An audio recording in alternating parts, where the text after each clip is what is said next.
Bueno, estamos grabando ahora esta clase que sería como una conclusión, más allá de la última clase que ya la dimos y que la podríamos pensar como un bonus track, ya que este cuatrimestre tuvimos un- una clase más. Es una última reflexión que tiene que ver con, con esta instancia o este momento tan atípico que sería el final de la pandemia, si es que se puede pensar como un final, y un momento también para reflexionar sobre lo que fue esa alteración del espacio-tiempo en toda la cultura y que a nosotros nos sirvió para repensar la historia, para repensar el momento de la arquitectura y para pensar nuestro enfoque sobre la enseñanza. Y este momento que lo podemos llamar como, como un fin de la virtualidad, nos lleva a reflexionar sobre la virtualidad del fin. Y en ese camino que nosotros tendríamos que llevar en todo aprendizaje que va desde la adquisición del conocimiento hasta el objetivo o la finalidad última, que es encontrar la sabiduría. Y ese proceso nosotros lo llevamos como si fuera un proceso con las manos, un proceso sensible, muy relacionado con la materia, cuyo objetivo final está en encontrar la belleza, que es la finalidad de la arquitectura, entre el diseño y la virtualidad, o entre el diseño y la virtud. Así que podríamos llamarlo como un recorrido histórico mano a mano entre la belleza, el diseño y la virtud. Y me gustaría para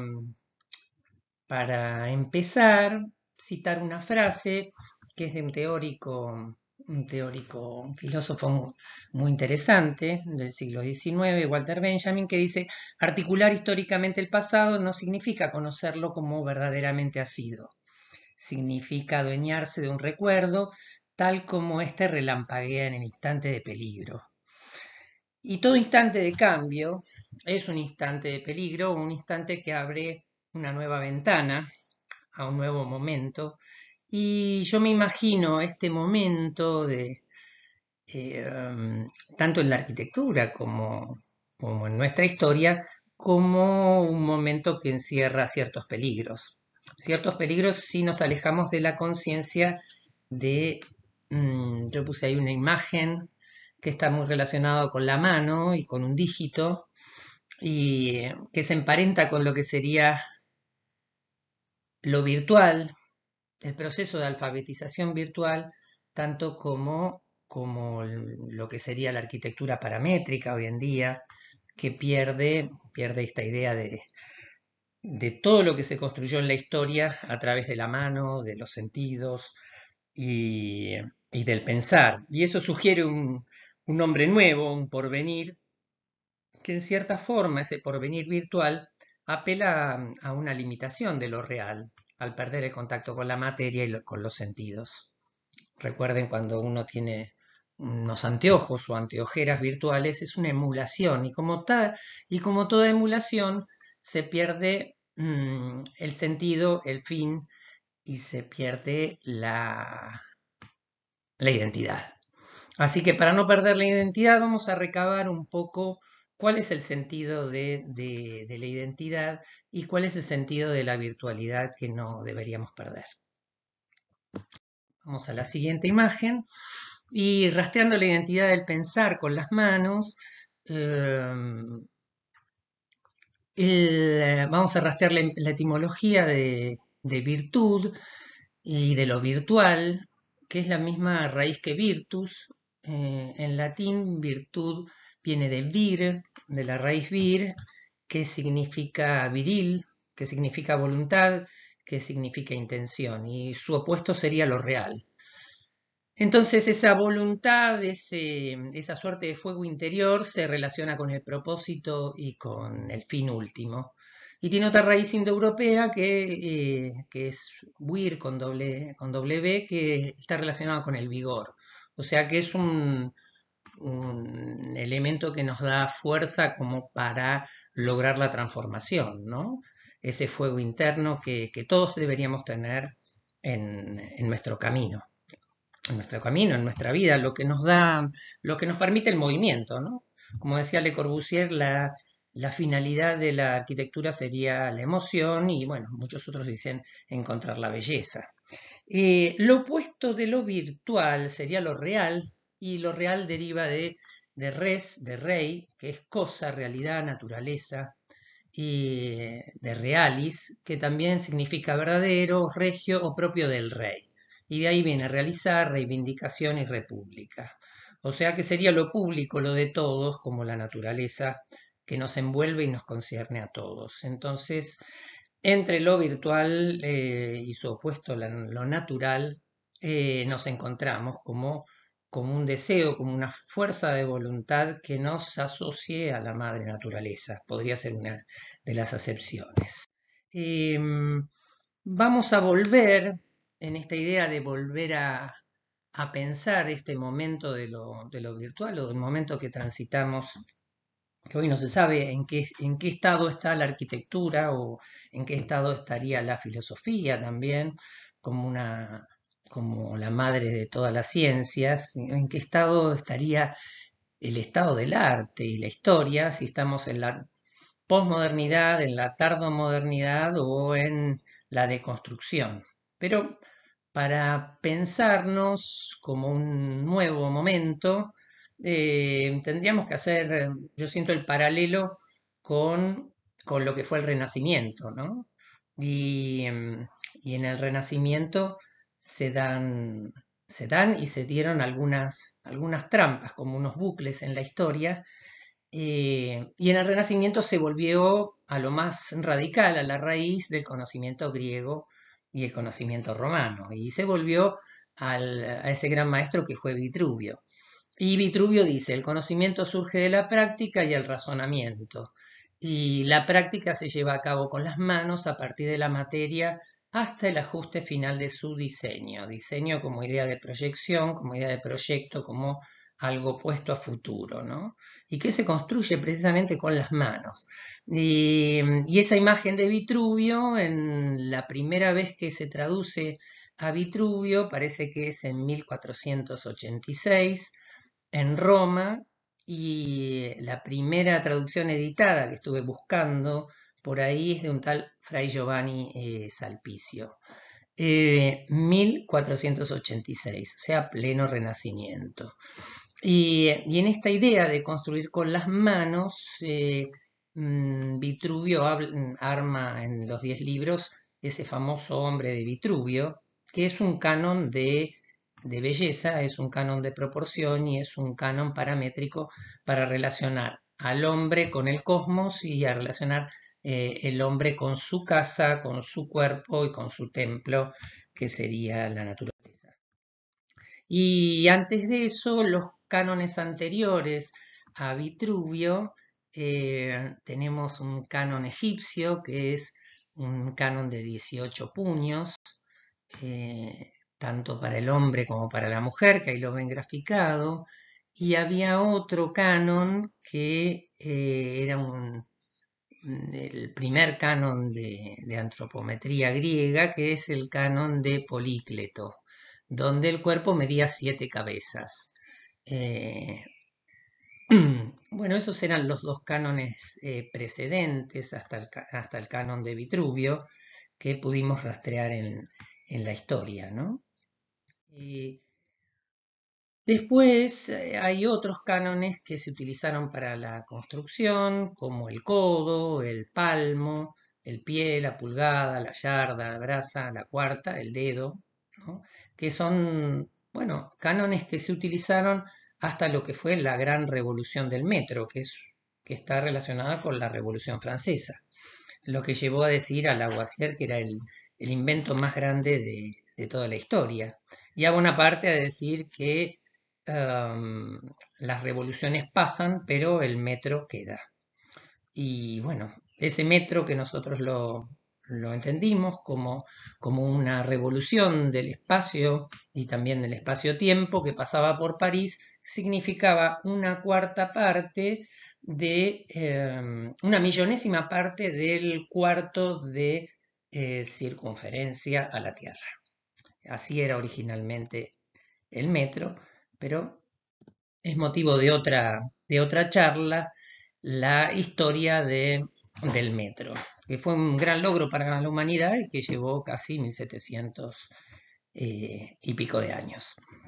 Bueno, y en esta idea del pensar con las manos a través de toda la historia, estamos ya mostrando, en este caso, sería la Capilla Sixtina, la creación de Adán y ese cuadro mágico que habla de un casi contacto o de un contacto virtual, un contacto casi energético, que es de Miguel Ángel Buonarroti, que es el otro capo mafia del, del Renacimiento, ¿no? Y esto es un sector del cuadro de la Capilla Sixtina en el Vaticano que estaría, este es el contexto, que estaría en este contexto. Sería, no sé, mi dedo no se va a ver, pero sí se va a ver acá el cursor, acá estamos, en este sector. Y fíjense cómo acá aparece la perspectiva y la perspectiva sobre una bóveda que sería un plano curvo. Y bueno, un salto de calidad y un salto de innovación que es propio del Renacimiento, que es la construcción de la perspectiva, que vamos a hablar en breve sobre eso.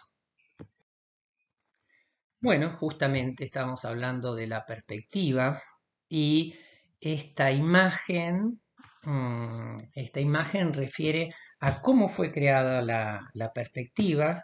Fue un invento maravilloso de un arquitecto, quizá el más grande de toda la historia, que fue Filippo Brunelleschi. Y acá muestra eh, cómo cómo a través de un método científico se demuestra ante sus pares eh, cuál es la forma de representación de lo real. Y dice Erwin Panofsky, que era un gran historiador del arte y un filósofo también como Walter Benjamin que les cité, dice, la perspectiva elevó el arte a una ciencia, al infinito, y cosificó lo subjetivo. Sirvió de estructura para construir el conocimiento. O sea, ese hombre construye un conocimiento nuevo. Y lo hizo. Primero, ponía a toda la gente con un cuadrito a mirar, creo que era parte del baptisterio de Florencia. Y lo hacía Filippo Brunelleschi con un ayudante. Su ayudante creo que era Donatello. O sea, entre sus pares, entre los compañeros de escuela, compañeros en ese momento científicos, técnicos, artistas, escultores, pintores, demostraba, a todos los hacía mirar a través de ese agujerito y para ver cómo se veía el baptisterio. Y después de hacerle cerrar los ojos a través de ese, de ese elemento con un agujero, ponía un cuadro pintado por él. No les advertía a la gente que ponía el cuadro por delante y el cuadro estaba representado con la perspectiva cónica a un punto de fuga que él desarrolló matemáticamente y científicamente. Y la gente creía que estaba viendo la realidad. Cuando sacaba el paño que se interponía, demostraba a través de un espejo que era un dibujo. Y el dibujo coincidía perfectamente con lo que se veía. O sea, esa, esa manifestación de la verdad que suponía el método era la demostración científica de la perspectiva a un punto de fuga. Y eso fue o la perspectiva cónica. Y eso se hizo en 1420. y que coincide con la demostración de la coincidencia del campo visual con el espacio bidimensional de un plano. Y eso se demuestra a través del espejo y la perspectiva, ¿no? Y fue un logro fundamental para toda la escultura, para toda la pintura y para toda la arquitectura. Y que llevó casi 200 años de estudio para, para toda Europa, ¿no? Porque había ya desde la Edad Media que se estaba intentando encontrar la verdad, el método de demostración de la verdad de pasar de la 3D a la 2D. Y bueno, y acá vemos el Duomo de Santa María del Fiore en Florencia, que fue la gran obra que tiene 45 metros de diámetro y que Brunelleschi gana por concurso en 1418. Es un concurso donde él demuestra cómo hacer el cierre del Duomo, de la bóveda, que tenía 45 metros de diámetro, sin ningún tipo de encofrado. Y bueno, fue un secreto que se lo llevó a la tumba, pero que logró plasmarlo y, y demostrarlo, así como el otro gran secreto que fue la perspectiva. Y vamos acá a mostrar a quien fue otro padre de la perspectiva y del Renacimiento, que es este cuadro de Fra Luca Pacioli de 1495. El autor parece que es atribuido a un pintor que se llamaba Jacopo de Barbari, y ese cuadro está en el Museo de Capodimonte en Nápoles. Eh, en ese momento la, se revisan todos los textos griegos, árabes y todas las matemáticas y la geometría de Euclides, y se revisan lo que serían los pilares de la geometría euclidiana y los sólidos, lo que se llaman sólidos platónicos en base a Platón. Y esos sólidos platónicos son, como ustedes bien saben, el primero, el tetraedro, con 4 caras, tetra 4. Después viene el cubo, el hexaedro, con 6 caras. Después viene el octaedro, que sería como dos pirámides de base cuadrada, de 8 caras.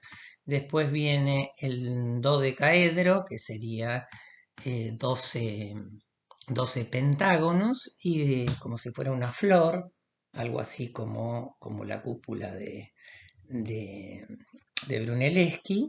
Y después viene el icosaedro, que es la figura que ustedes ven acá colgada, que son 20 triángulos eh, y que estaría llena de agua. Entonces, vuelvo al anterior, que se me piantó tocando. Bueno, no se vuelve al anterior. Esa figura de Fra Luca Pacioli es como el padre de todos los geómetras y era el padre de las matemáticas. Y Pacioli, como padre de las matemáticas, en ese momento era en pleno renacimiento, el resurgir de las ciencias y las matemáticas se utilizaban como escuela, también se llamaba escuela de ábaco, porque estaba muy relacionado con la contabilidad y lo que se llamaba la doble entrada. Los que hicieron una escuela de escuela de perito mercantil habrán visto lo que es el debe y el haber. Y bueno, eso se inventó en el Renacimiento e hizo la prosperidad de todas las burguesías comerciales y de todos los mercaderes. Y ese cuadro que veían anteriormente, que ahora no sé cómo ponerlo para atrás, tenía por una parte esos sólidos platónicos que fueron dibujados, todos los dibujos fueron hechos por Leonardo da Vinci, que es el otro gran maestro del Renacimiento. Eh, y ahí tenemos los sólidos platónicos, tanto sólidos o macizos, como pueden verse en el hexaedro y en la esfera, y vacíos o como jaulas eh, para el icosaedro y para el dodecaedro. Perfectamente dibujados en perspectiva porque ya se conocía el método de Brunelleschi. Y estos sólidos que son como las 5 figuras, 6 con la esfera, serían casi como los días de la semana, eh, los 6 sólidos componen todo lo creado en la naturaleza. Componen todos los 3 reinos de la materia y componen toda la creación. Por eso se llaman sólidos platónicos, inspirados en Platón. Platón, que tuvo 2 grandes maestros. Por un lado Sócrates, que supuestamente no escribió nada, sino todo lo escribió Platón, y el otro que era Pitágoras. Pitágoras, que era el padre de la geometría junto con Euclides. Y vamos a pasar a la imagen porque todos estos grandes maestros del Renacimiento estaban relacionados. ¿Y qué relaciona entre sí a la naturaleza con la proporción, con el ritmo y con la proporción? Eso que nosotros llamamos phi, o una espiral que se da en la proporción desde los griegos y se da en la proporción de todos los animales y de todo lo creado. Y se sintetiza en las espirales de Leonardo de Pisa o espirales de Fibonacci o de Durero o de Pascal. Y ese cuadro que veíamos con Fra Luca Pacioli, que era un fraile, decían que detrás podría estar Durero u otro de sus discípulos eh, que era un protector, un tal Guidobaldo de Montefeltro, no se sabe exactamente. Todas estas figuras que eran grandes sabios, grandes maestros, muchos eran muy jóvenes y pertenecían a escuelas, y en el Renacimiento el saber, que antes era totalmente escolástico, estaba dentro de los claustros, estaba enclaustrado, viene de ahí. El claustro es el patio donde comparten los curas o los ordenados en una orden sacerdotal, y comparten el saber. En el Renacimiento el saber empieza a ser extendido a las burguesías y empieza a ser extendido a las escuelas de pintura y de escultura.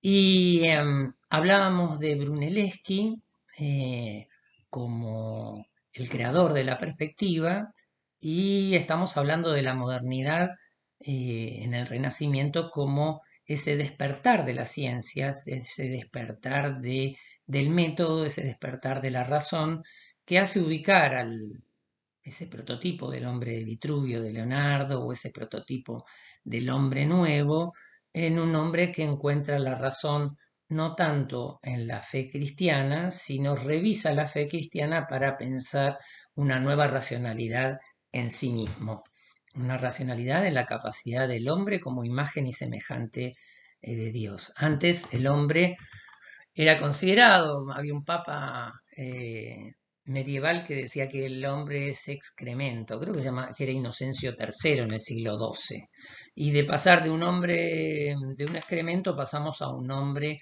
como imagen y semejanza de Dios. Y eso es lo que cambia las encíclicas y la forma de ver al hombre. Y en este caso, este cuadro es un cuadro que es el primero, dicen los historiadores del arte, que relaciona la perspectiva eh, creada por Brunelleschi con la pintura. Este cuadro es de Masaccio. Masaccio se llamaba Tommaso de Ser Giovanni di Monica Sai, ahí lo tengo escrito porque estuve estudiando un poquito, y es de 1426. Es la Santísima Trinidad, está en Florencia. Masaccio era discípulo del Giotto, que es el último de los pintores medievales, y casi estamos en la transición del medievalismo al Renacimiento. Y parece que el cuadro, dicen que es una elaboración conjunta entre Brunelleschi, que desarrolla todo el método de la perspectiva un punto de fuga, y toda la pintura y el coloreado del óleo eh, es de Masaccio. Entonces sería la primera aproximación científico-técnica del espacio tridimensional, el espacio bidimensional. Y casualmente es la Santísima Trinidad. La Santísima Trinidad es la figura del triángulo que que engloba la manifestación de los tres estados de la naturaleza, bueno, de todos los efectos trinos, de todas las los espacios Padre, Madre, Hijo o Padre, Madre, Espíritu Santo. Y a la par de esto estamos viendo como una manifestación casi de lo divino el método científico. En este caso estamos hablando del método gráfico de la perspectiva. Había como distintas carreras por encontrar la perspectiva hasta que la desarrolla Brunelleschi, y otro que la intenta desarrollar es Alberto Durero, que dijimos que estaba en el cuadro también de Fra Luca Pacioli, o podía llegar a estar. Y fíjense cómo aparece esta imagen del sistema visual y experimental de Durero, y que asocia la idea de belleza virginal o casi dionisíaca con la representación y el control cartesiano o analítico, científico y técnico, ¿no? Como si nos pudiéramos abstraer de ello. Y traje a Durero como una imagen que nos permite evocar lo que pasaba en la pintura con lo que pasaba en la arquitectura. Y hay otro gran historiador, tratadista de la arquitectura y de la pintura y de la escultura, porque en ese momento los arquitectos hacían las tres cosas, que es Leon Battista Alberti.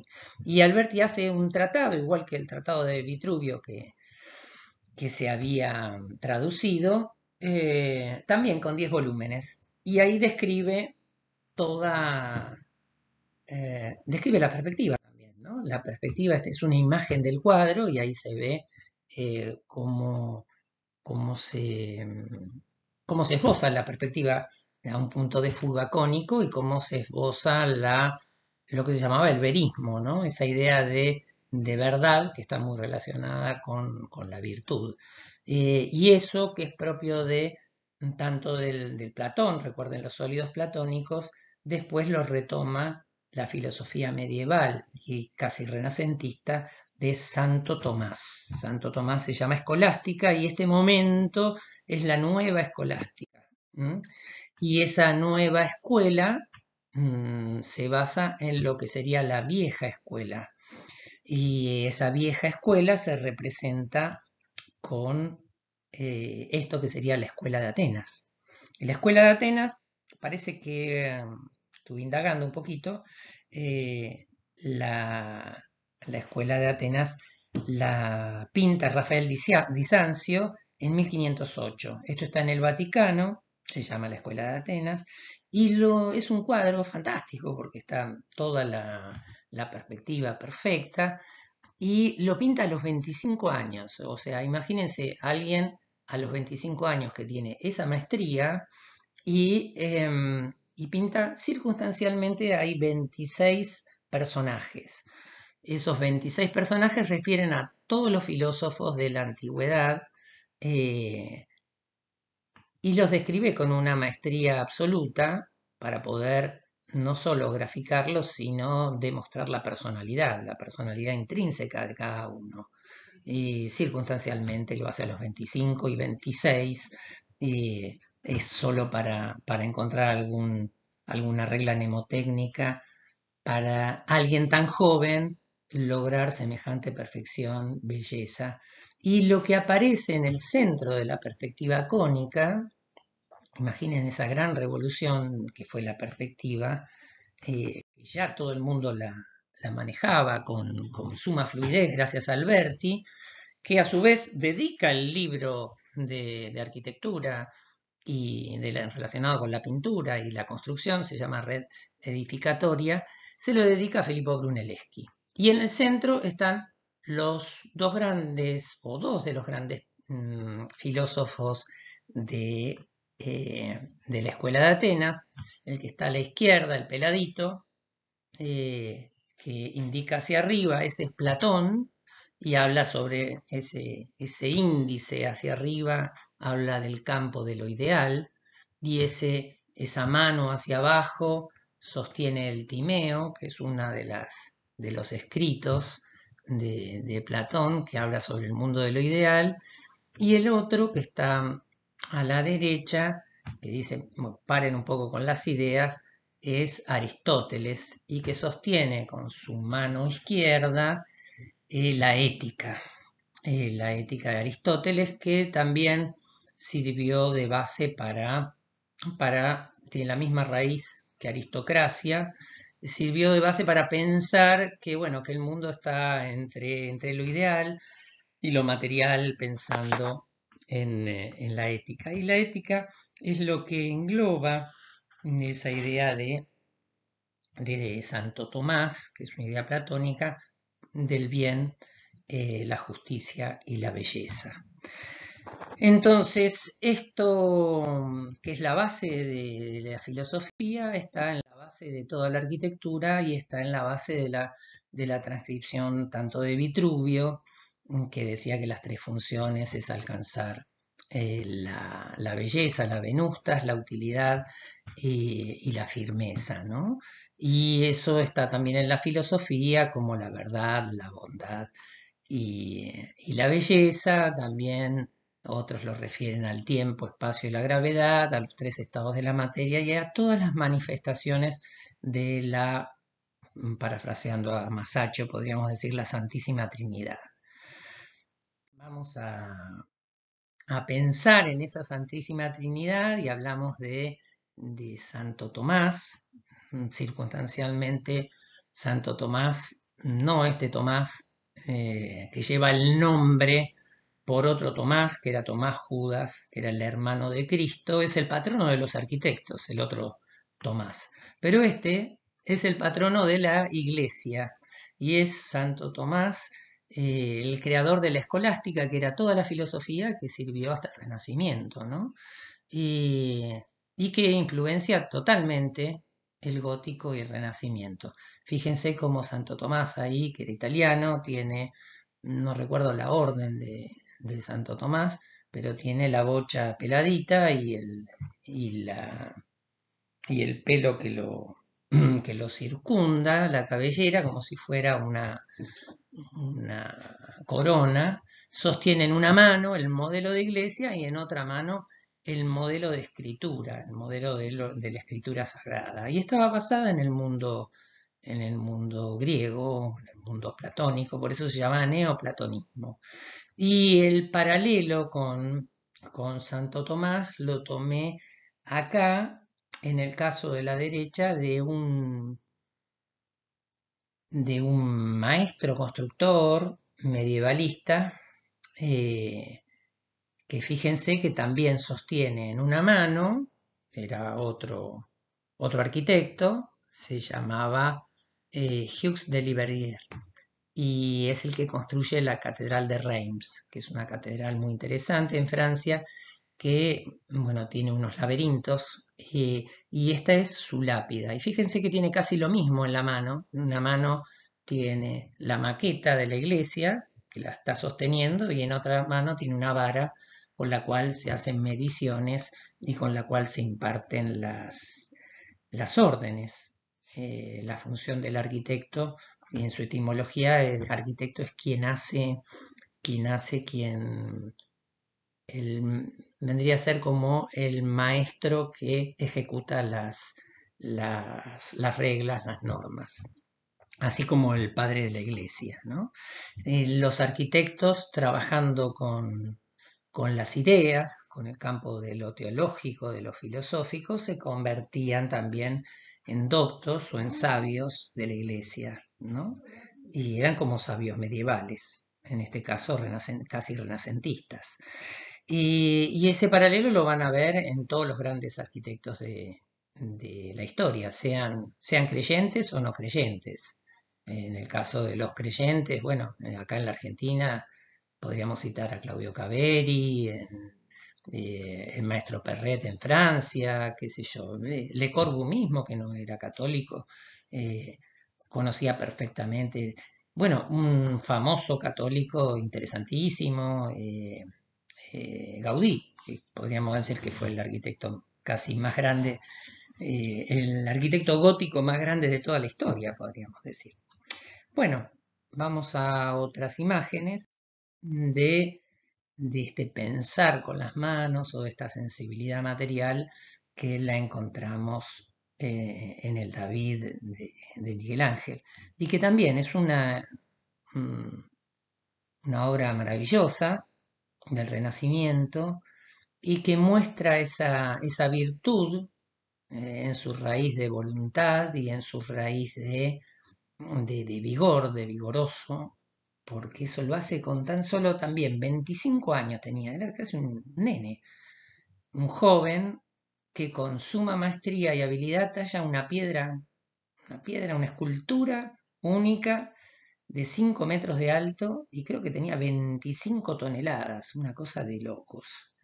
Y que parece que dos escultores anteriores habían intentado y fallaron en el intento y dejaron. Y él lo logró sacar ahí y sacarlo con esa virtud y veracidad. Virtud, verdad, era algo que se quería lograr y esa transparencia que casi está vivo, ¿no? Esa transparencia de las venas, esa transparencia de la tersura de la piedra, del mármol, que lo hace, que lo hace casi moverse o hablar o, o tener vida.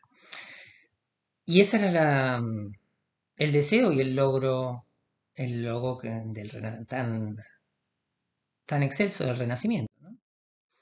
Y este logro relacionado con el tacto, con la fineza que se lograba en la piedra, acá lo estoy tratando de demostrar en una figura que me puse a estudiar un poco, que representa esta figura, y es un cuadro que refiere a los 5 sentidos. Los 5 sentidos fueron revisitados por los grandes pintores y escultores de todas las edades, pero este es uno muy particular que se refiere a, a un gran maestro de la pintura que se llamaba José de Rivera. El cuadro es de 1632 y se llama El escultor ciego.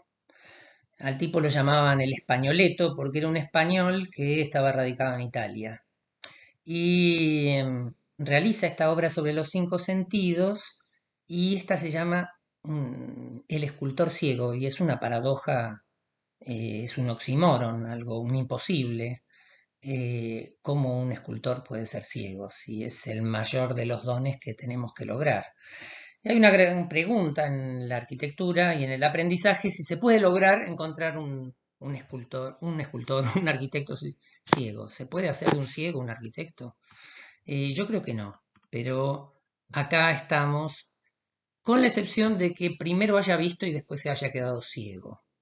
Y es una reflexión sobre la paradoja, sobre una metáfora múltiple acerca de cómo encontrar la experiencia sensible a través del tacto, a través de la tersura, de la temperatura y de reconstruir la tridimensionalidad cerrando los ojos. Y es una reflexión múltiple, diríamos hermenéutica. Hermenéutica viene de Hermes Trismegisto es quien es el 3 veces más grande, el que le asigna múltiples sentidos, como esa Trinidad que vimos anteriormente. Y también esa idea de tacto también tiene que ver con urbanidad. Tacto, el paralelo es la politesse, dirían los franceses, es la fineza, es la cortesía, y también la idea de tacto se asocia con el bien pensar, con el bien hacer, y por qué no con la polis o la política y el urbanismo, ¿no? Esa idea de urbanidad, esa idea de bien, de la cortesía.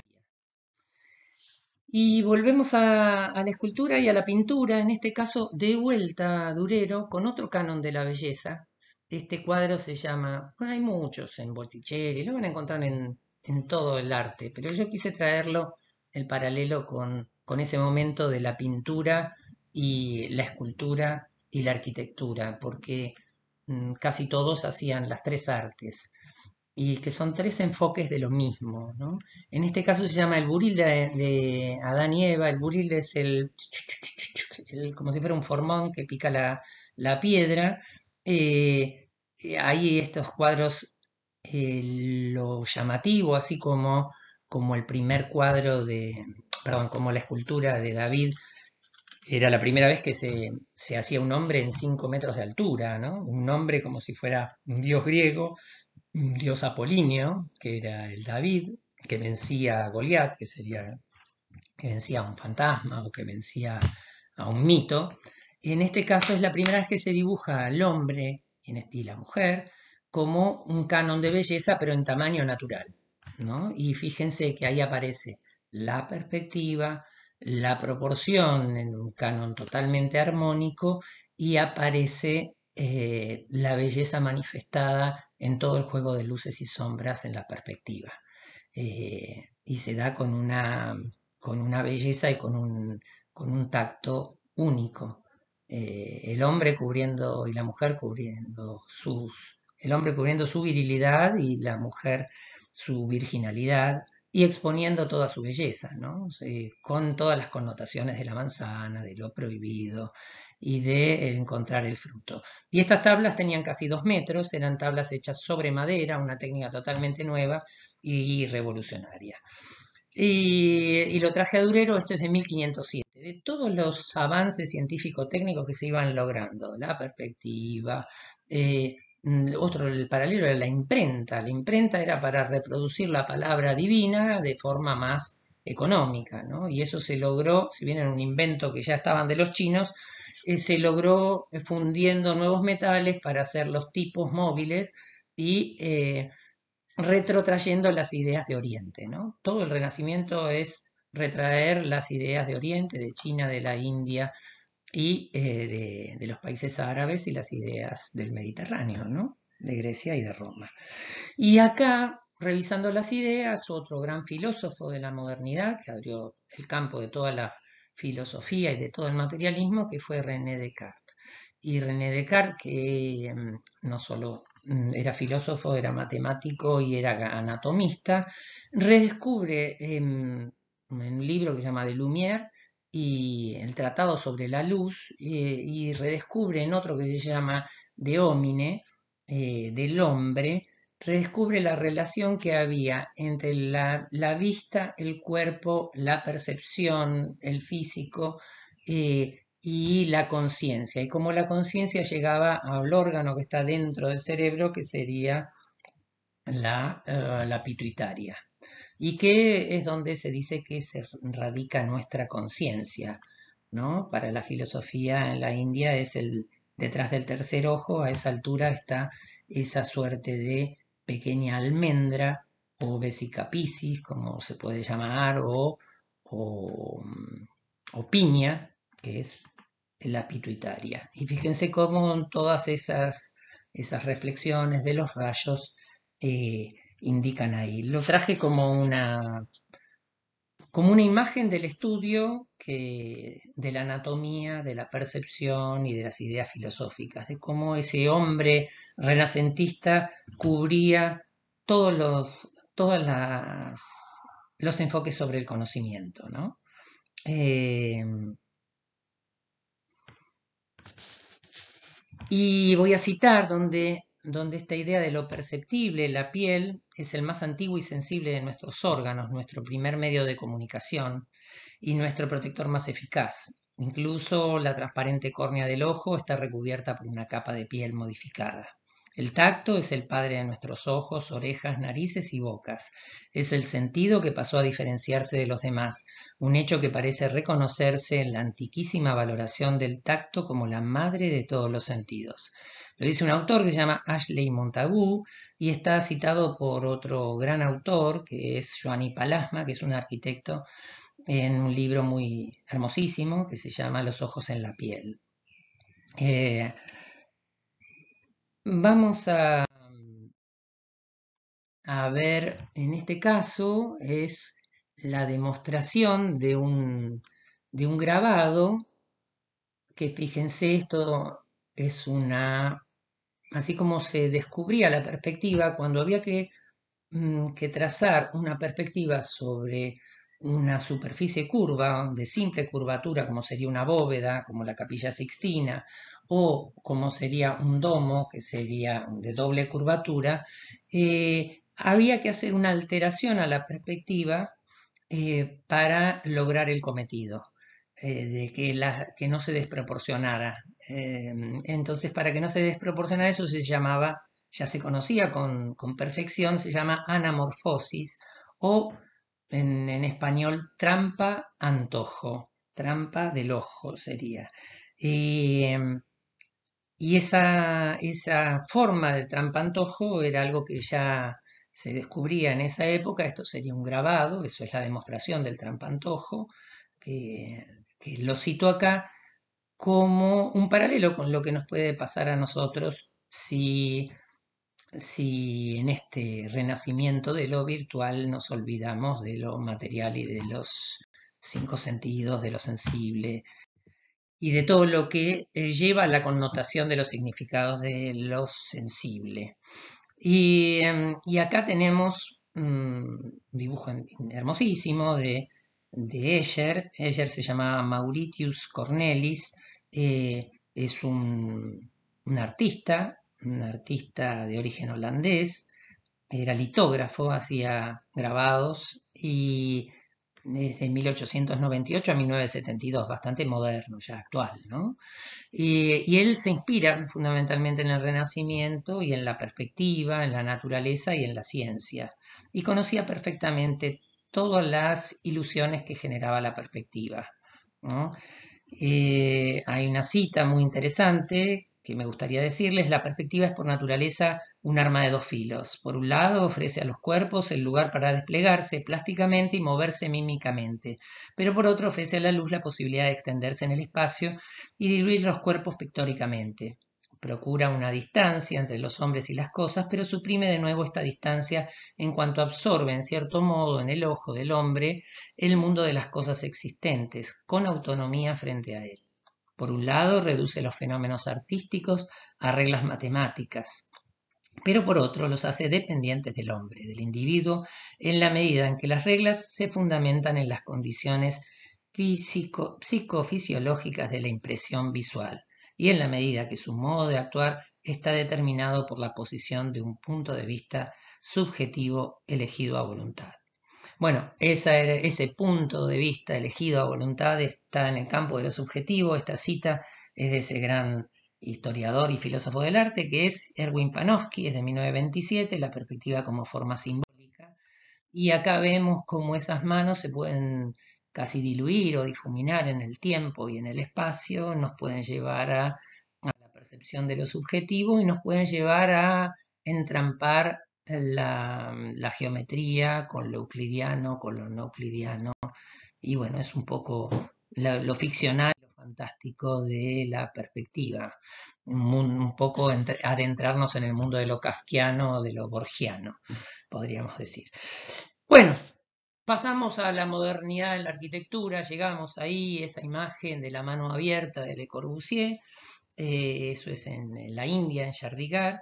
Él describía a una mano abierta para recibir las riquezas creadas, para distribuirlas a los pueblos del mundo. Debe ser el símbolo de nuestra época. Bueno, era una mano que casi simboliza una paloma, la libertad, y en ese caso era la liberación de la India postcolonial. Se liberaban del yugo inglés y convertían a la India en un subcontinente, lamentablemente separado los musulmanes de los hindúes, y lo convertían en un estado moderno, ¿no? Y se construyó bueno, todas las instituciones propias del Estado. Y esto creo que es del 50 y pico, 53, no sé, no me acuerdo.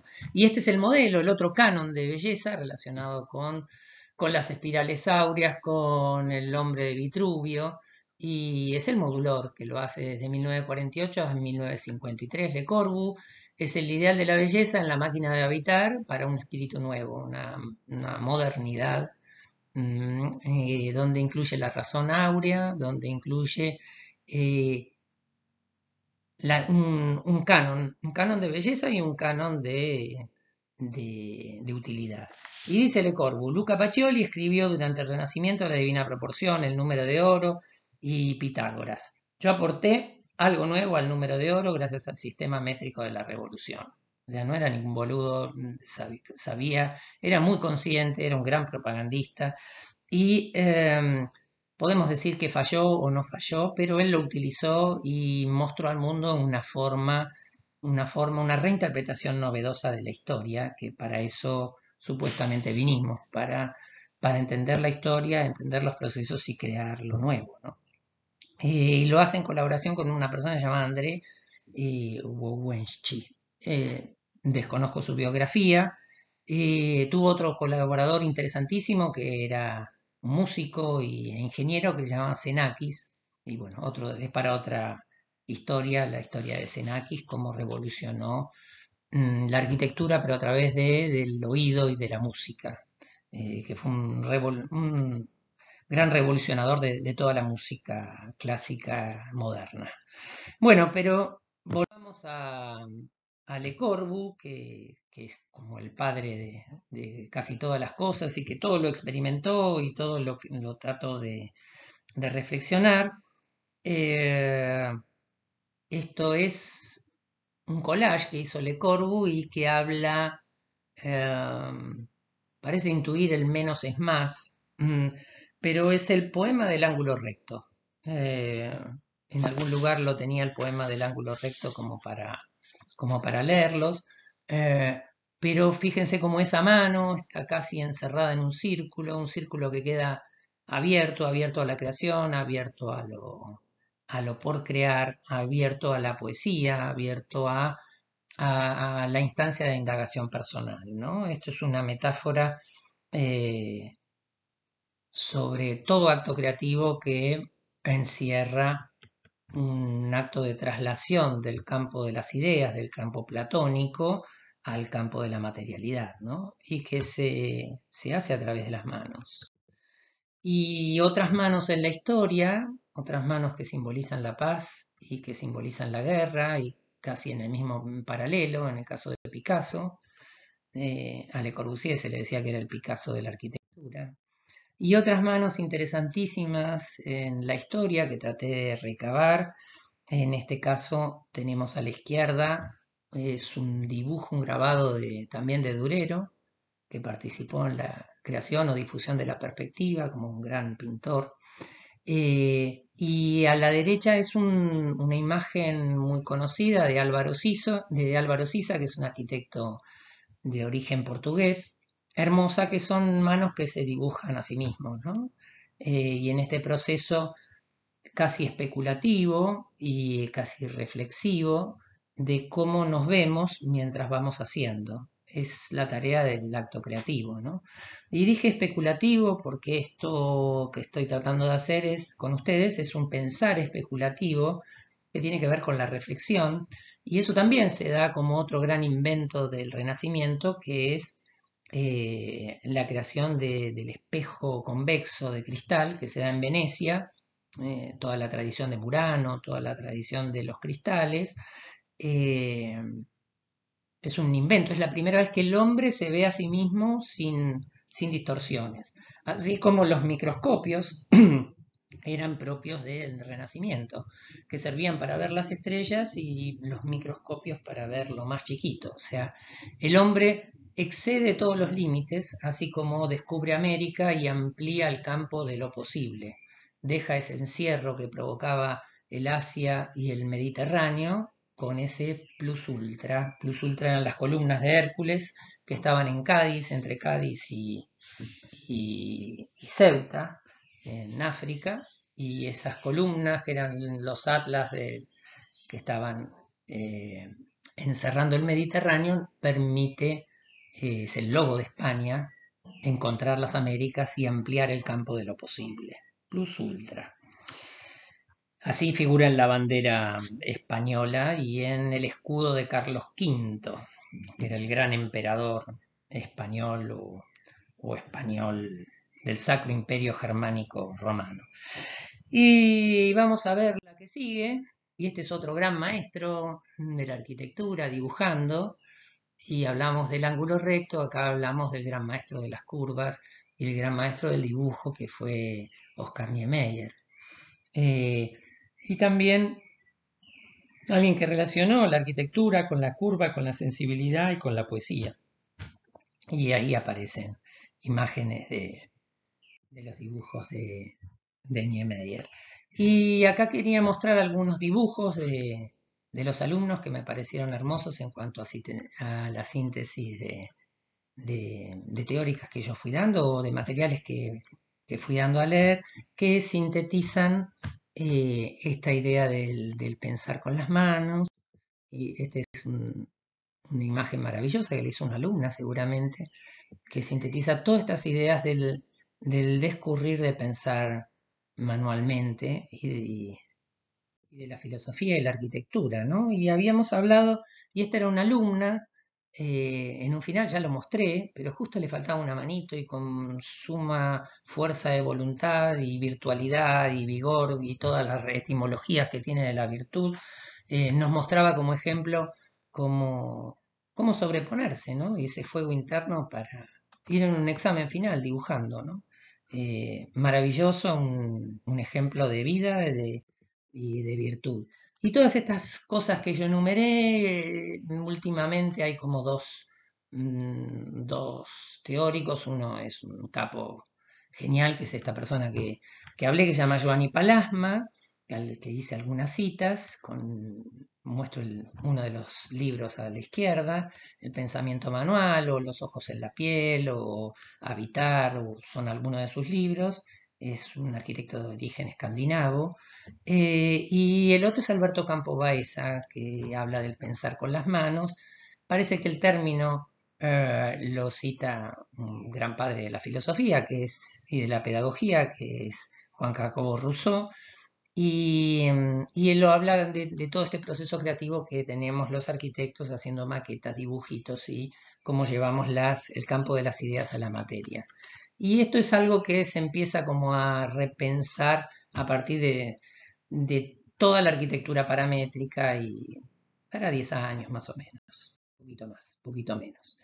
Pero como yo hablaba del Renacimiento y hablaba de la Reforma y de la Contrarreforma, eh, voy a mostrar algo que venía a ser un gran templo. Cité lo de la idea del plus ultra, cité la idea de que en el Renacimiento se descubre América, la descubre supuestamente, si es que la descubre o la encuentra o encuentra el camino para llegar y superar el Mediterráneo, ¿no? Ese plus ultra, Carlos V. Y el hijo de Carlos V es Felipe II y intenta construir un gran templo. Esta es una imagen de la biblioteca del Palacio y Monasterio de San Lorenzo del Escorial, que es una obra que está entre 1563 y 1584. En este caso es la biblioteca. Algunos la consideran la octava maravilla del mundo y representaba toda la condensación ideológica de la sabiduría en la Contrarreforma.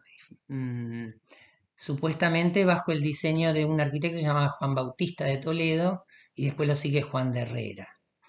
Bueno, el edificio contiene todo un sinnúmero de alusiones áureas, pictóricas, y eh, también voy a dar una cita de un teórico y filósofo de la arquitectura italiano llamado Manfredo Tafuri, y dice que el Escorial resulta el último intento del humanismo por hacer de la arquitectura un instrumento de conocimiento de las estructuras últimas del universo. En realidad, el edificio viene a ser como la reencarnación de la sabiduría de Vitruvio, de Santo Tomás, de Platón y de Pitágoras. Y eso que está atrás era una biblioteca única, como el paralelo con la Biblioteca del Vaticano. De acá se inspiraron para hacer casi Versalles. y era como la idea del paralelo con el templo en Jerusalén de Salomón, el templo de la sabiduría. Y hablando de esa sabiduría que nosotros tendríamos que buscar, atrás traté de poner una imagen que sintetiza lo que llamaban los pitagóricos la tetraquis. Y la tetraquis son 1, 2, 3, 4, 1, 2, 2, 3. Bueno, eso que ven atrás relaciona toda la proporción áurea, relaciona todas las ideas de manera tal que en el campo de la materia nosotros decíamos que tenemos el ideal hacia arriba. Aristóteles o Platón decía que el ideal era encontrar mirándose hacia arriba, que lo real, que sería la ética, sería encontrarnos en la naturaleza hacia abajo, y Pitágoras decía una gran máxima que sería el dedo encontrándose hacia el corazón, hacia adentro, encontrándonos hacia nosotros mismos, con esa frase maravillosa que es conócete a ti mismo, que en griego es algo así como gnosis saiton, o sea, mirarnos hacia adentro, que sería lo más importante para encontrar el vigor, la virtud, el sendero para construir algo nuevo y para construir la belleza en este momento. Así que bueno, como última reflexión de este espacio especulativo, quería regalarles estas imágenes y este recorrido por la historia de las ideas, de la arquitectura y la historia actual nuestra. Bueno, muchísimas gracias y espero lo hayan disfrutado. Hasta luego.